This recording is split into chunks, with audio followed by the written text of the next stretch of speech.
Budget सत्र में राज्यपाल के अभिभाषण पर चर्चा का जवाब देने के लिए आज सीएम योगी आदित्यनाथ ने मोर्चा संभाला। सीएम योगी ने एक एक कर विपक्ष के उन सभी सवालों का जवाब दिया जिसे विपक्ष सदन के अंदर और बीते कई दिनों से सदन के बाहर भी उठा रहा था। योगी के जवाबों ने विपक्ष की सारी हवा निकाल दी। सीएम योगी ने चुन चुन कर वार किया।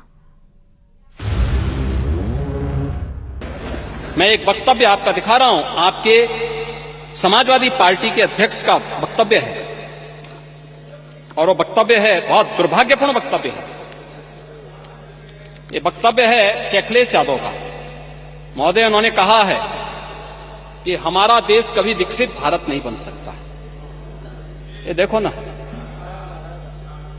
ये क्या है? ये यानी एक राजनीतिक दल अपने देश के प्रति इतनी दुर्भावना रखता है और इसलिए देश अब इस बात को कहने लग गया है कि अगर श्री राहुल गांधी की उपस्थिति भाजपा की जीत की गारंटी है तो उत्तर प्रदेश में से अखिलेश यादव की उपस्थिति भाजपा की जीत की निश्चित गारंटी है।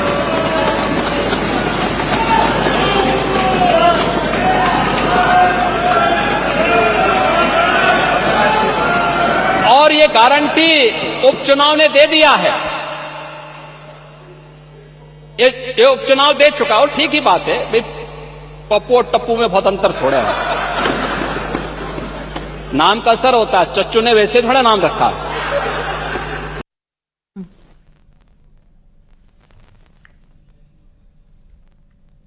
जानना चाहता हूं कि क्या सनातन धर्म का अनुयायी बनना या सनातन धर्म के किसी आयोजन को भव्यता के साथ करना क्या कोई अपराध है? उस आयोजन को उन सीमाओं के साथ, उस आस्था को सम्मान देकर आगे बढ़ाना क्या कोई अपराध है? और अगर अपराध है तो हमारी सरकार इस अपराध को कर रही है और आगे बढ़ रही है। क्योंकि हम लोग ये मानते हैं सनातन धर्म इस देश का राष्ट्रीय धर्म है। सनातन धर्म की सुरक्षा में ही भारत के अंदर पल रहे हर मत और मजहब की सुरक्षा भी है और उनका सम्मान भी है और उनका गौरव भी है।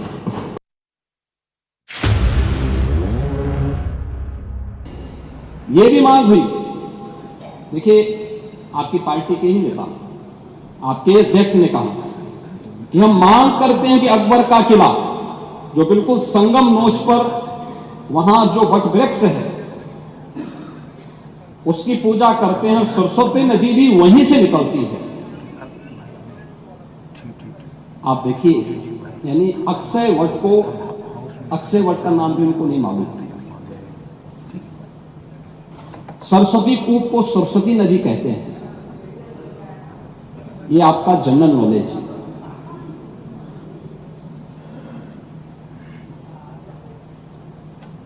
इन्होंने कहा महाकुंभ कोई शब्द नहीं, क्योंकि महाआयोजन के लिए बहुत सारा पैसा निकालना था, पैसे की बर्बादी करनी थी, इसलिए नाम भी इन्होंने महाआयोजन दिया।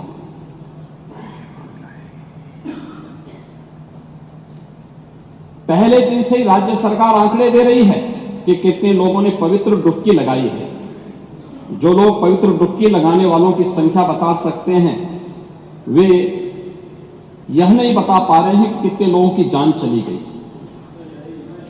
इनके एक सहयोगी आ रहे हैं, चिंता मत करिए, एक एक प्रश्न का उत्तर देंगे, थोड़ा पेशेंस रखिए। देखो आप बोल रहे थे, मैं बहुत शांति से सुन रहा था, बहुत शांति से। आप ही के एक सहयोगी श्री लालू यादव जी कह रहे हैं अरे ये सब कुंभ का क्या कोई मतलब है, फालतू का कुंभ है। यानी सनातन धर्म के इस महाआयोजन को फालतू उनको दिखाई देता है।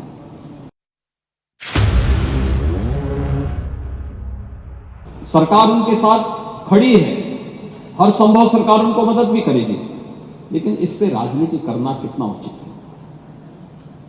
प्रश्न यही है।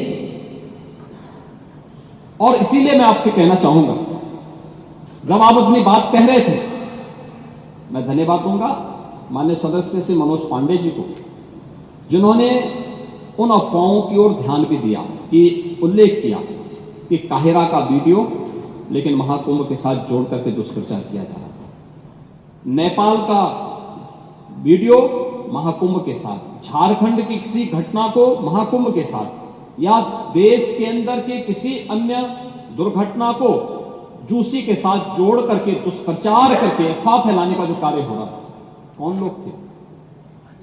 और इसीलिए मैं कहना चाहूंगा कि बड़ा हसीन है इनकी जवान का जादू। लगा के आग बहारों की बात करते हैं। जिन्होंने रात में चुन चुन के बस्तियों को लूटा, वही नसीबों के मारों की बात करते हैं।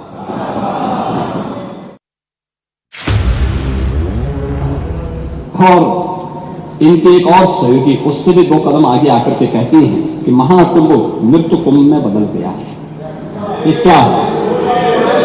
ये क्या है?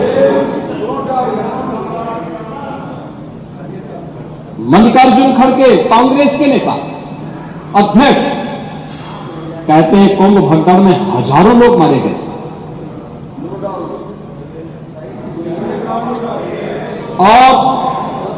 और जया बच्चन क्या कहती हैं? ये समाजवादी पार्टी की नेत्री है। इस देश में अभी सबसे बड़ा मुद्दा महाकुंभ भगदड़ की घटना है। उन मृतकों की सही संख्या बतानी चाहिए और जनता को सफाई देनी चाहिए। आगे क्या बात कही? उन्होंने कहा व्यवस्थाएं आम आदमी के लिए नहीं बल्कि वीआईपी के लिए थी। शवों को गंगा में बहा दिया गया, इससे पानी प्रदूषित हुआ है। यही पानी लोगों तक पहुंच रहा है। ये इस प्रकार के गैर जिम्मेदाराना बयान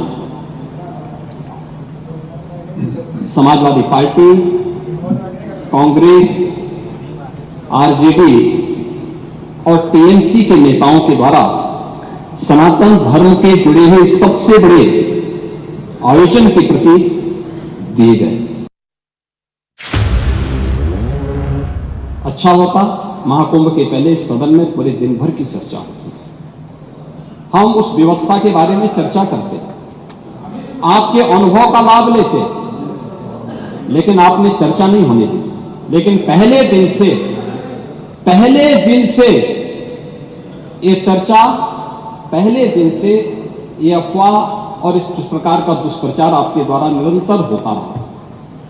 आप याद करिए, समाजवादी पार्टी के राष्ट्रीय अध्यक्ष ने महाकुंभ आयोजन के पहले इस बारे में कहना शुरू किया कि साहब इतना पैसा और इतना विस्तार देने की आवश्यकता क्या है। उनका बयान कि हमारी सरकार से अपील है कि बहुत सारे बुजुर्ग जो 65 साल से ऊपर और 70 साल से ऊपर के लोग हैं स्नान नहीं कर पाए। उसके बाद फिर उनके बयान आए जब शुरू हो गया। फिर लगातार अगर समाजवादी पार्टी के सोशल मीडिया हैंडल को देखें, वो आपके संस्कारों के अनुसार भाषा का प्रयोग भी करते हैं। और जिस प्रकार की भाषा का उसमें प्रयोग किया जाता है, मुझे लगता है किसी भी सभ्य सोसाइटी के लिए वो भाषा कभी शोभा नहीं देगी। आप लोगों के अपने संस्कार हो सकते हैं, आप लोगों का अपना व्यवहार हो सकता है, लेकिन कोई सभ्य समाज और कोई सभ्य सोसाइटी उसको कभी मान्यता नहीं दे सकती। लेकिन उसके माध्यम से लगातार दुष्प्रचार किया गया। आपको मैं एक और बात बताना चाहता हूं, जो भी नेता प्रतिपक्ष कह रहे थे, जब उत्तर प्रदेश की स्थानीय बोलियों को इस सदन में महत्व मिला, उनके द्वारा कहा जा रहा था, उन्होंने विरोध किया था। ठीक उनकी सोच है, ये समाजवादी संस्कार भी है कि हर अच्छे कार्य का विरोध करना है, हर अच्छे कार्य का विरोध करना है। उन्होंने कहा कि हिंदी इस सदन की भाषा है, तो हिंदी को तो हटाया नहीं। इस सदस्यों को एक छूट दी गई है कि किसी भी इन बोलियों में बोल सकता है, हिंदी में ट्रांसलेट की इसकी सुविधा मिलेगी। इस सुविधा है, थोपा नहीं गया है। दूसरा, भोजपुरी हो, अवधी हो, बुंदेली हो या ब्रज हो, पांडे जी इनकी लिपि भी देवनागरी है, कोई दूसरी लिपि नहीं है। संविधान के द्वारा घोषित जो व्यवस्था है उसी के दायरे में सारा कार्य हुआ है। आप जैसे उम्रदराज व्यक्ति को तो इसका स्वागत करना चाहिए, इसका स्वागत करना चाहिए। ओह, मैं इसीलिए कह रहा हूं, देवनागरी ही लिपि है और उसी दायरे में सारा कार्य हुआ है, और इसीलिए मैं आपके संज्ञान में लाना चाहूंगा कि ये जो कार्य है, इस कार्य के साथ हमें उसी सकारात्मक भाव के साथ जुड़ना चाहिए। मैं आपके विरोध को कभी उसका न मैं उपास उड़ाता हूं, न मैं उसको बहुत उसके साथ जोड़ता हूं, क्योंकि मैं जानता हूं आपकी आदतों को। मुझे मालूम है आप लोगों के बारे में एक मान्यता ये भी है, मजबूरी भी है, और आपके बारे में मान्यता भी है कि आज के समाजवादियों के बारे में तो जिस थाली में खाते हैं उसमें छेद करके फिर जाते हैं। और ये जो आप लोगों के बारे में मान्यता है, उसी के बारे में मैं आपसे कहना चाहूंगा कि महोदय, जब हम महाकुंभ के बारे में चर्चा कर रहे हैं और ये आयोजन, नहीं आपके बारे में इसीलिए बोल रहा हूं, मैं आऊंगा उस पर भी, मैं उस पर भी आऊंगा भी, उस पर भी मैं आ रहा हूं। हमें ये सब बुरा नहीं लगता, इसलिए नहीं क्योंकि हम जानते हैं आपकी प्रवृत्ति है, क्योंकि हम लोग इस बात को मानते हैं कि संक्रमित व्यक्ति का उपचार हो सकता है, संक्रमित सोच का उपचार नहीं हो सकता, उसका कोई उपचार नहीं, वो अपने आप ही टूटता रहेगा। और इसलिए इस महान आयोजन को करने का अवसर हमारी सरकार को प्राप्त हो, और मेरा यह मानना है कि महान कार्य को 3 अवस्थाओं से गुजरना पड़ता है। याद रखना, उपहास से, विरोध से और अंततः स्वीकृति से।